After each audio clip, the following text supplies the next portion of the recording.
श्री स्वामी समर्थ. श्री गुरुदेव दत्त. गुरुर ब्रह्मा गुरुर विष्णू गुरुर्देव महेश्वरा, गुरुर साक्षात परब्रह्म तस्मै श्री गुरुवे नमः. श्री गुरुचरित्र कथासार अध्याय 12वा. श्रीपाद श्री वल्लभांचा नवा अवतार. नामधारक सिद्धमुनीला म्हणाले, स्वामी कृपामूर्ती, पुढे अवतार कसा झाला ते सांगा. वत्सा, कुरपूरच्या अंबिकेला शनी प्रदोषाचे व्रत कर, म्हणजे तुला माझ्यासारखा ज्ञानी विरागी पुत्र होईल, असे श्री गुरु श्रीपाद वल्लभ यांनी सांगितले होते. गुरु उपदेशाप्रमाणे शनी प्रदोष व्रत आचरून सर्वेश्वर शिवाला ते प्रेमभावे पूजित होते. तिची देहवासना शिल्लक असतानाच तिला मरण आले. पुढे तिचा जन्म उत्तरेकडील कारंज नगर या गावी एका ब्राह्मण कुळात झाला. आई वडिलांनी तिचे नाव अंबा भवानी असे ठेवले. माता पिता गृही कन्या अतिस्नेही वाढली. मोठी झाल्यावर अंबा भवानीचे लग्न त्याच गावातील माधव नावाच्या एका ब्राह्मण तरुणाशी तिचा विवाह मोठ्या उत्साहाने आणि थाटाने करून दिला. माता पित्याने कन्यादान अति प्रेमाने केले. माधव शिवभक्त होता. अंबा भवानीची मागल्या जन्मातली ती उपासना पुढे चालू राहिली. शनिवारी त्रयोदशीच्या दिवशी शिवाची ती दोघे पती पत्नी श्रद्धापूर्वक उपासना करीत असे. अंबा भवानी 16 वर्षाची झाली होती आणि आता ती गरोदर राहिली होती. 3ऱ्या व 5व्या महिन्यात तिला उत्तम डोहाळे लागले. ती ब्रह्म ज्ञान बोलू लागली. 7व्या महिन्यात माधवने सुवासिनींना बोलावून त्यांना अक्षयवाणे वाटले. अशा रीतीने 9 महिने भरताच एका शुभदिनी अंबा भवानी प्रसूत झाली. जन्मताच बालक ओंकार शब्द उच्चारू लागताच लोक आश्चर्यचकित झाले. माधवने मुलाचे जातक बनवून घेतले. ज्योतिषांना पुष्कळ दक्षिणा दिली. ज्योतिषी सांगू लागले, माधवराव, तुमचा पुत्र अवतारी पुरुष होणार आहे. हा मुलगा सर्वांचा गुरु होईल. याचा अनुग्रह ज्याच्यावर होईल तो सर्व विश्वासी वंद्य होईल. लोहांचे सुवर्ण करणाऱ्या मण्याप्रमाणे याचे वाक्य होईल. 8ही सिद्धी याच्या दारी निरंतर उभ्या राहतील. नवविधी यांच्या घरी कायमच राहतील. पण याचे लग्न होण्याचा योग दिसत नाही. हा संन्यासी होईल, असे ज्योतिषशास्त्र सांगते. या बालकाच्या नुसत्या दर्शनाने पतितांचा उद्धार होईल. आपल्या मुलाचे हे भविष्य ऐकून माधव व अंबा भवानी यांना अतिशय आनंद झाला. त्यांनी ज्योतिषांना आणखी वस्त्रेभूषणे दिली. विप्र समुदाय निघून गेल्यावर अंबा भवानीने आपल्या बाळाची मीठ मोहरीने दृष्ट काढली. जन्मताच बालक ओंकार म्हणू लागले. ही वार्ता सर्वत्र पसरली. नगरातले लोक इष्टमित्र यांची त्या बालकाला पाहायला रीघ लागली. त्या मुलाला दृष्ट लागू नये म्हणून आई वडिलांनी त्याला मंतरलेला अंगारा लावीत त्याच्या हातात रक्ष करंडक व गळ्यात ताईत बांधला. ममत्व मोहाने परमात्माच्या त्या अवतार रूपाला आई वडील इतके जपत होते. त्या मुलाच्या जन्मानंतर 10 दिवस केव्हाच निघून गेले.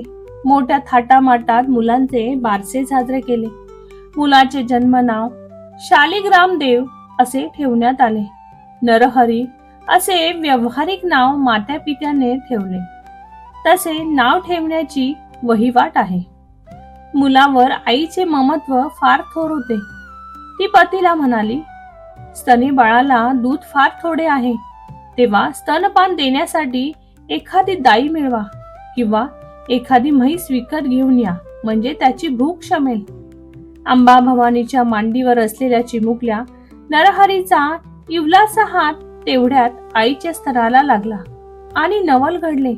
अंबा भवानीच्या स्तनातून 32 धारांनी दूध वाहू लागले. तिची चोळी दुधाने भरून गेली. भूमीवर ते वाहू लागले. तेव्हा त्यांनी आपल्या बाळाचे पाय धरून नमस्कार केला.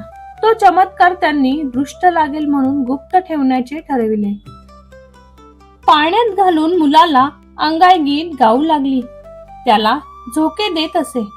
पण मुलगा पाण्यात न राहता भूमीवरच खेळत असे. माता पित्यांच्या ममतेत मुलगा 1 वर्षाचा झाला. नरहरी हा ओंकार हा एकच शब्द बोलत असे, दुसरा काही शब्द फुटला नव्हता. 2-3 वर्षांनी तो बोलू लागेल अशी माता पित्यांनी आपली मनाची समजूत करून घेतली. नरहरी 3 वर्षाचा झाला तरी ओंकाराखेरीज तो दुसरा एकही शब्द बोलत नव्हता. अंबाभवानी मुलाला परोपरीने बोलायला शिकवी, पण तिच्या पदरी निराशा येई. नरहरी मुका निपजला अशी आता आई वडिलांची खात्री झाली. त्यांनी ज्योतिषी बोलविले, त्यांचा सल्ला घेतला. मुलगा बोलू लागेल असा एकदा उपाय सुचवण्याचे विचारले. ते म्हणाले, कुलदेवतेची आराधना करा. रविवारी अश्वस्थ पानावरून त्याला 3दा अन्न खाऊ घाला, म्हणजे तो बोलू लागेल. हा मुकाच आहे असे काही म्हणत तर कोणी म्हणत याला ऐकायला चांगले येते, प्रयत्नाने थोडे थोडे शिकेल, शिवाय ओंकार उत्तम बोलतो. अंबाभवानी व माधव जो जे जे सांगेल ते करून बघत. मुलगा 7 वर्षाचा झाला तरी ओंकाराशिवाय काहीही बोलत नव्हता. मुलाला 7 वर्षे पूर्ण झाली. आता त्याचे मुंज करण्याचे वय झाले होते, परंतु ओंकाराशिवाय काही बोलू लागला नाही. गावातील पुरोहितांनी मुंज लावून देण्याचा सल्ला दिला, परंतु त्याला गायत्री मंत्राचा उपदेश केला तर तो कसा म्हणणार याची माधवला चिंता वाटू लागली. 8 वर्षे पूर्ण होऊन देऊ नयेत, त्याआधी मुंज करावी. ब्राह्मण कुळाचा हा संस्कार आहे. माधव व अंबाभवानी मनात फार कष्टी झाली. त्यांच्या मनात विचार आला, काय हे आमचे दैव. शंकर पार्वतीची आराधना केली, त्रयोदशी शिवाशी पूजिले, हे सर्व वाया गेले का? एकुलता एक पुत्र झाला, वृद्धपकाळी आमचे रक्षण करेल या मोठ्या आशेवर आम्ही होतो. त्यावेळी नरहरी तिथे आला. त्याने जवळच असलेल्या लोखंडाचा तुकडा गमतीने हातात घेतला. त्या लोखंडाचे सोने झाले. आई वडील आश्चर्यचकित झाले. त्यांनी घराचे प्रवेशद्वार बंद करून घेतले. ती गोष्ट त्यांनी गुपित ठेवण्याचे ठरविले. आईने त्याला घरात नेले. आणखी लोखंड त्याच्या हाती दिले. अमृत दृष्टीने बालकाने त्याकडे पाहताच घरात सर्व सोन्याचे भरून गेले. तो मोठा अवतारी पुरुष असल्याची आई वडिलांची खात्री झाली. आईने मुलाला हृदयाशी धरले, त्याचे पटापट मुखे घेतले व म्हणाली, पुत्रा, लोक तुला मुका म्हणतात, तुझे बोबडे बोल ऐकावे अशी आमची खूप इच्छा आहे. पुत्र राया, एवढी आमची इच्छा पुरी कर. तू योगी पुरुष आहे, मग आपली शक्ती वापरून बोलू का लागत नाहीस?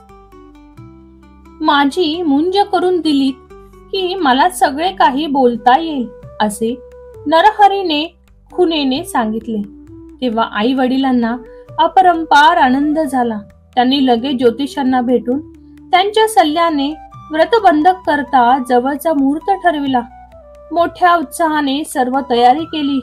रत्नखचित अलंकार तयार केले.